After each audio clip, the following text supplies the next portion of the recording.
Games nowadays tend to be in the spotlight for a very short while before gamers get tired and look for the next shiny thing. Days Gone is a post-apocalyptic survival third-person shooter which had their small window filled with negativity, with reviewers mainly blaming the repetitive gameplay, lackluster story, and the various bugs the game had at launch. The game from Ben's studio and Sony sees biker Deacon St. John exploring and trying to survive in Oregon from these zombie-esque enemies called Freakers. Think The Last of Us but in an open world.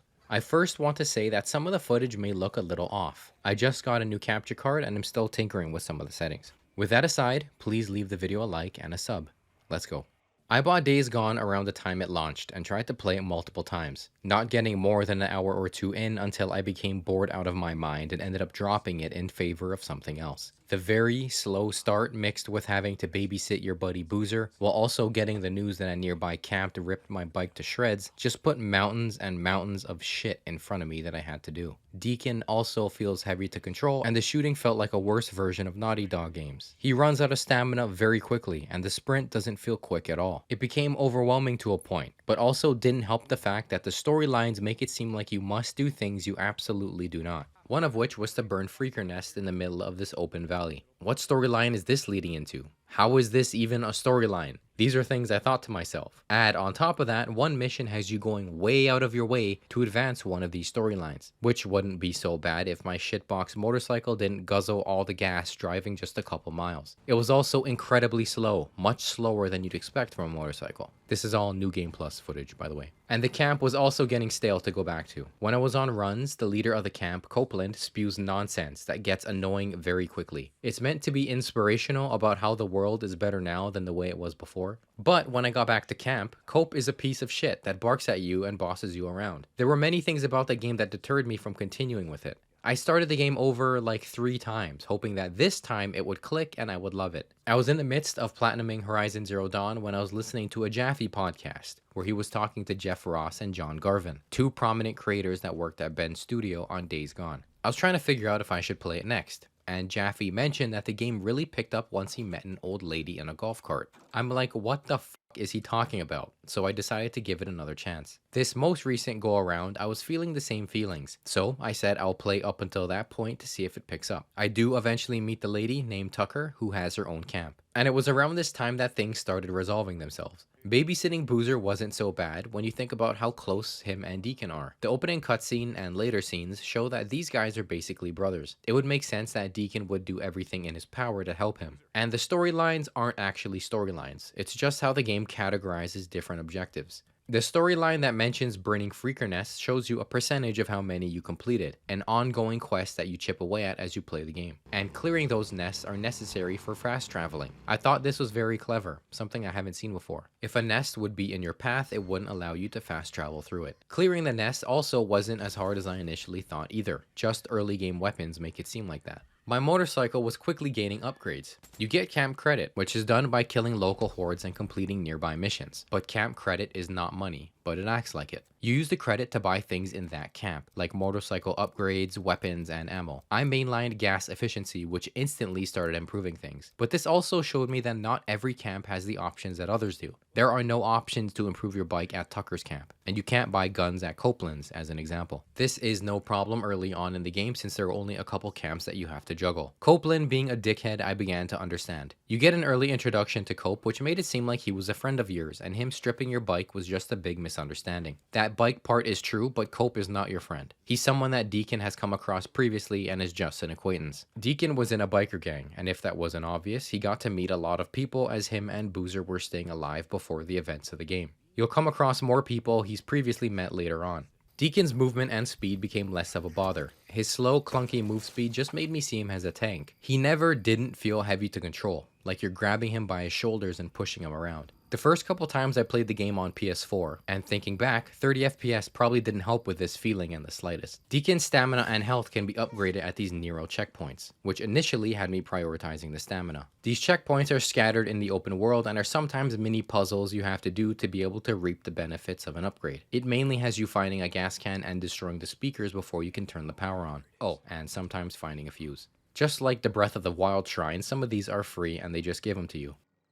I started to see this game as what I wanted The Last of Us 2 to be. Open world, gathering items and equipment, crafting, exploring, and surviving. Last of Us 2 had sections of this, but being so linear in just about every other sequence, it's something else entirely. Days Gone excels at giving you freedom to have the weapons you want, how you want to level up Deacon and his motorcycle, which camp you want to raise your trust with, which jobs you want to do, and where you want to go. I do have a big gripe with all of this though. It's not really a survival game in the traditional sense. It's not like State of Decay where you're barely scraping by, relieved when you find good resources for your camp. Like, gas in this world is plentiful. There are gas stations everywhere that have an unlimited supply for you to fill your tank. Even the Nero checkpoints. They all require gas to fill the generator, so there's always a gas can nearby. Not just that, but whenever you spot a tow truck out in the wild, there will always be a gas can in the back. And gas cans have an infinite supply in them, so you can fill up the generator and then fill up your bike no problem. I guess this is why the game doesn't let you tie one to the back of your bike. Despite very early on, Deacon straps a container the size of a gas can to the back of his bike no problem. This would probably seem a bit ridiculous for an apocalypse game. Even multiple characters make note that eventually there will be no gas left. Hey, a Deacon, right?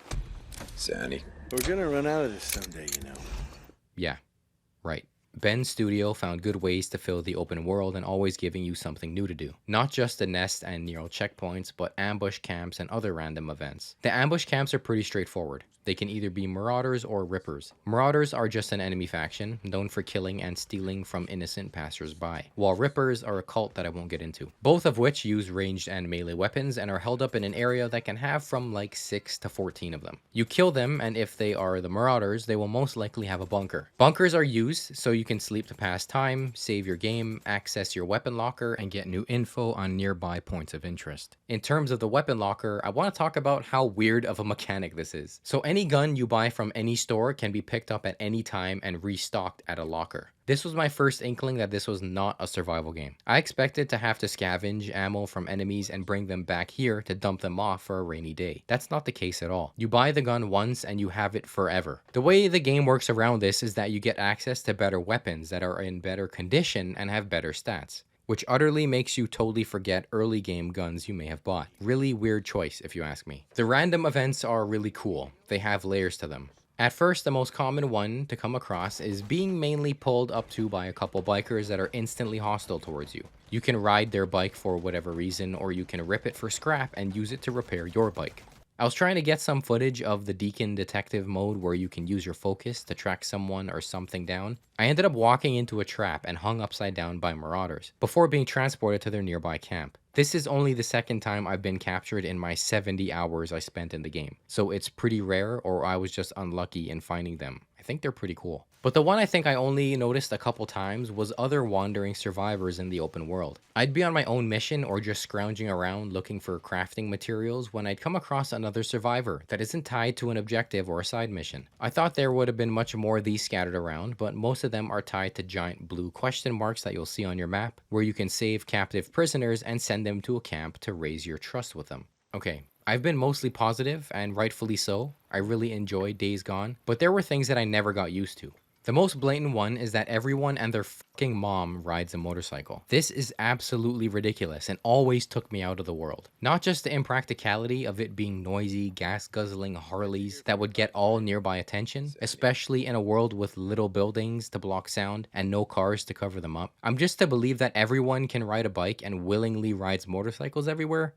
I don't think so. Also, the side quests, or the jobs you get from camps, get repetitive very fast. It's typically going somewhere and killing a group of people. It's not a quest where you have to fetch something and bring it back. It seems like Ben didn't want you being tied to coming back to camps unless you really wanted to. The radio wheel is a clunky mess. Holding down L1 brings up your weapon wheel. Left, right, and down are the 3 weapons that you chose from the locker, and up is your melee weapon. Each diagonal is a category that can open up to about 4 or 5 variations if you hover over it. It makes things really awkward when you want to use one piece of kit and then switch again. The game does put you in a slow-mo to help you with this, but it doesn't help very much. A bit on the story. It was fine. Nothing about it was really outstanding, and parts of it are very cliche and predictable. I do like how through the single player you'll be introduced to a new cast of characters ever so often, and new camps with new layouts and new missions. It kept the game feeling like it respected my time, not drawing out any location of a storyline too long that I get sick of, but keeping things moving at a constant pace. The game still has some glitches that I ran into, and I'll show some of that as we wrap up. Those were my thoughts on the game. Not sure if you knew this, but Bend initially made Days Gone for the Vita. After making Uncharted Golden Abyss for it, they were given the green light to make Days Gone a PS4 game. This game is very long, 60 hours at the minimum. They poured their all into this game. No spoilers, but the end does leave things open for a second game that won't happen anymore. The game sold well, but only after being on sale plenty of times, and the reviews from launch still haunt it to this day. Unsure if Bend is working on a new Uncharted or something new entirely, but whatever it is, I'll be rooting for them.